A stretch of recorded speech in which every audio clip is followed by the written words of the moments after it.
This is episode 95, and today we're talking about starting businesses internationally. This is global law media. I had to bring you information around the world. And it's important to think internationally as well. We were talking about how to create a business, and we're going to focus today on creating a business in London. London is definitely one of those places that has always been a hub for business entities and starting a business and finance and things like that. They have the London Stock Exchange. They're definitely one of the global financial centers of the world.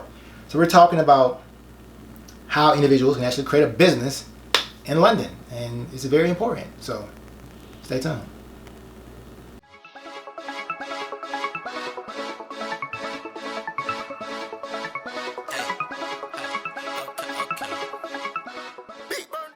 What's up, guys? Thank you for tuning in. Today we're talking about starting a business in London. First of all, let's talk about why you should create a business.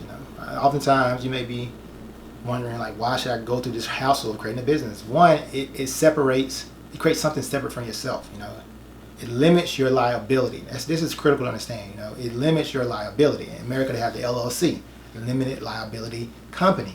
It limits your liability. So in case something bad happens and they want to sue you, they're going to sue you for what you have in your bank account, what you actually have. If you're following the proper ways and proper path of a business corporation, you're not necessarily commingling your funds. They're going to sue you for what you have in your bank account. And that's critical to understand. So the importance it's important. That's important. So the question is, why would you want to create a business in London? Well, because there's more money outside of your country than in your country, and the idea is that you can create a successful business overseas. It's important. International trade has taken place throughout. Ever since people have been able to travel. Nile Valley civilization, Uganda, Kenya. They've been trading up the Nile River. It's been going on since the dawn of humanity. The cradle of civilization has been going on. International trade has taken a big part of it. London is definitely one of the financial centers of the world. You have the city of London. There's just lots of money that's moving in and out of London every single day. We talking about literally. We talking about. I have to check the facts, but I'm pretty sure it's probably billions, if not trillions, every day going in and out of London. It's huge. And they also have a stable currency. They have the British pound. It's very stable. It has been stable for a very long time. So you don't have to worry about the market fluctuations. And if someone says pay me in pounds, you can be safe to say that a year from now the pound will still have a pretty good value. You're not going to lose its value. So things like in El Salvador, they don't even have a local currency. The currency of El Salvador is US dollar, and that's what and they're using. That's why El Salvador made Bitcoin legal tender. I'm gonna do a video on that maybe soon. But US dollar is the legal currency for a lot of countries, and so the British pound is a stable currency. So that's one reason. Also, the rule of law is enforced. That's very important. You're doing business in a country. You want to make certain that if you sue someone, that you can actually collect on this money, that it actually be enforced in court, or that you're able to sue, or that it's not necessarily violence everywhere. The rule of law is enforced in the country. You tend to take that for granted, but there are places in the world that are not like that. And so they are those places. They can come do business in London. So what else? It's a common law legal system. That's very important.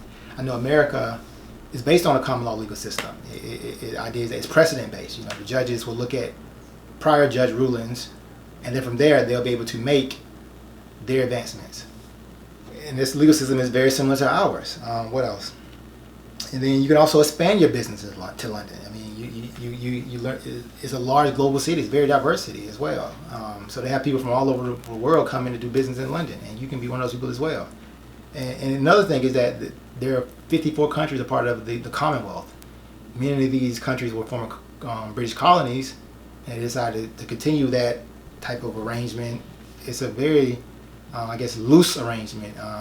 But with Brexit taking place, the UK is going to try to hopefully strengthen that relation and strengthen the trade relations, because they're no longer a part of the EU technically. So they are going to strengthen relations with those countries that were former British colonies, and countries in Africa, India, Australia, Canada, places like that. They're going to strengthen those ties to make certain that, and it may help as far as like increasing opportunities for business in London. So these are some of the reasons you would want to start a business in London. Let's talk about some of the types of businesses in London. Well, they have a couple. They have the public limited company, which is similar to the C corporation in America. These are some of the largest companies in America, and these are, like, for example, the C corporation. If you look at the stock market, most companies on the stock market are C corporations. They have real estate trusts, but the vast majority are C corporations, and that's the equivalent of a public limited company.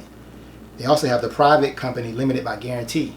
That's similar to the 501c charity, nonprofit in the U.S., or that's similar to an NGO, non-governmental organization you see around the world. And then you have the private company limited by shares. That's similar to the LLC in America. It's a very flexible entity. It's the most popular entity in the UK, just like the LLC is the most popular entity in the US. So a lot of this stuff is very similar. It's very similar. They just call it different names. You also have the UK Societas. That was formerly the Societas Europa. If you recently saw my fashion law video, I did a video talking about how LVMH just bought a controlling interest in Off-White. LVMH is organized as Societas Europa. So companies that was a Societas Europa, because they were part of they were part of the EU, and that's a corporate law entity under the EU. The UK is no longer part of the EU due to Brexit, so those companies automatically got changed to UK societies, and they're not allowing those companies to occur in the UK going forward. So they have that, and they also have ways you can be overseas company and have a branch in the UK as well. You just fill out a form. You fill out the form OS I-9. You fill out the form OS IN01. Fill out that form, and you can be an overseas company with a branch, like a legal structure you can potentially have, a type of legal formality you can have in the UK. So they have that. So let's talk about. We're going to focus on the most popular entity in the UK. As I mentioned, it's the private company limited by shares in London. How do you go about filling it out? How do you go about creating that business in London? One way you can do it. One, you have to choose a name. You got to choose a name. At the end of your name, you have to put the LTD or the limited with it. So like in America, when you create the name of your company, you have to put LLC at the end of it, or limited liability company at the end of it. It's very similar to that. Then choose a director. List who your shareholders are. Create you a memorandum of association, an article of association. That's similar to the article of organization, or similar to the operating agreement in the U.S. and things such as that. You have to have an address. You don't have an address, you can get you a virtual address.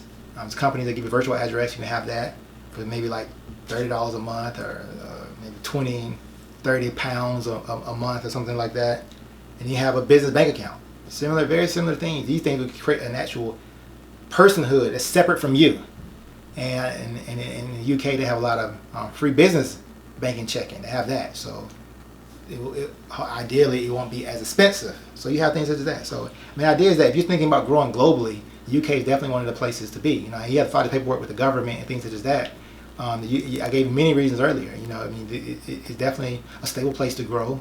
It's definitely still one of the global financial centers of the world. They have the London Stock Exchange. They have definitely one of the oldest central banks in the world. It's definitely been stable. And no one really is attacking the UK in a very long time, since World War II.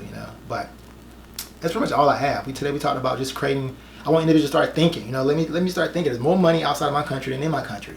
There are more people outside of my country than in my country. I have certain skills. Can I offer those skills to the world?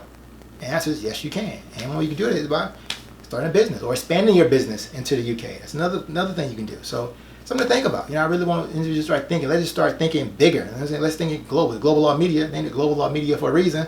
Let's start thinking globally. But that's pretty much all I have. So recap what we talked about.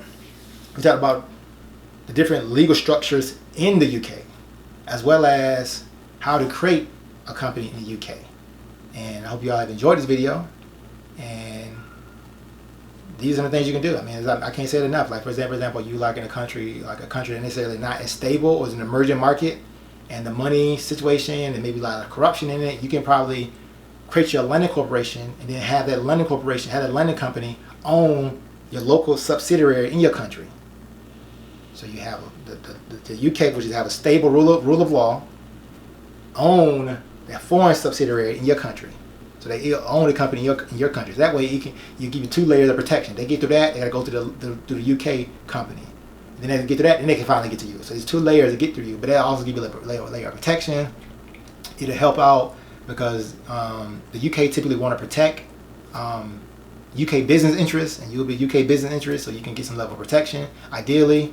But that's pretty much all I have, and I hope y'all have enjoyed this video. Don't forget to like, share, and subscribe. Thanks.